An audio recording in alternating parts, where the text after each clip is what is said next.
જૂનાગઢમાં ભારે વરસાદના કારણે નોળી નદીમાં પૂર આવતા કામનાથ નજીકનો કોઝવે બંધ થઈ ગયો। આ કોઝવે પર પાણી ફરી વળતા તંત્ર દ્વારા વાહનોની અવરજવર અટકાવવામાં આવી છે।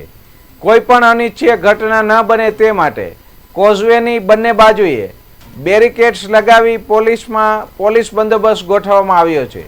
આ પરિસ્થિતિની ગંભીરતાને ધ્યાનમાં રાખી માંગરોળના ધારાસભ્ય ભગવાનજીભાઈ કરગઠિયા સ્થળ મુલાકાતે પહોંચ્યા હતા। તેમણે આ મામલે નિવેદન આપતા જણાવ્યું કે નોળી નદી પર પુલ બનાવવા માટે રાજ્ય સરકાર દ્વારા 7.5 કરોડ રૂપિયા ફાળવવામાં આવ્યા છે।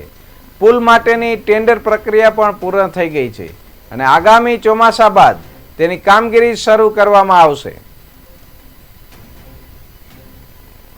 આજરોજ માંગરોળ શહેર અને તાલુકામાં વહેલી સવારે 4 વાગ્યાથી જ વરસાદની એન્ટ્રી થઈ।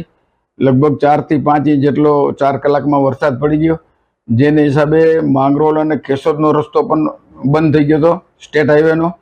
સાથે સાથે માંગરોળ માળિયા જે રસ્તા ઉપર કામનાથ મંદિરની બાજુમાં નોલી નદી ઉપર જે બ્રિજ ઉપર પાણી ફરી વળતા બંધ કરવામાં આવેલો છે અને હાલ પોલીસ બંદોબસ્ત વચ્ચે એ રસ્તો બંધ છે। કેશોદ માંગરોળનો રસ્તો ખુલ્લો થઈ ગયો છે અને માંગરોળનો રસ્તો હજી માંગરોળ માળિયા લગભગ 4-5 વાગે પાણી ઓસરતા ખુલ્લો કરવામાં આવશે। આ રસ્તાની માગણી વર્ષોથી મોટો બ્રિજ બનાવવાની માગણી હતી। માનનીય મુખ્યમંત્રી શ્રી ભૂપેન્દ્રભાઈને રજૂઆત કરતા આ બ્રિજ માટે 7 કરોડ ને 50 લાખ જેવી રકમ મંજૂર થઈ ગઈ છે। એની ટેન્ડર પ્રોસિજર થઈ ગઈ છે અને ટૂંક સમયમાં જ એ વર્ક ઓર્ડર આપવામાં આવે પછી કામ શરૂ કરવામાં આવશે।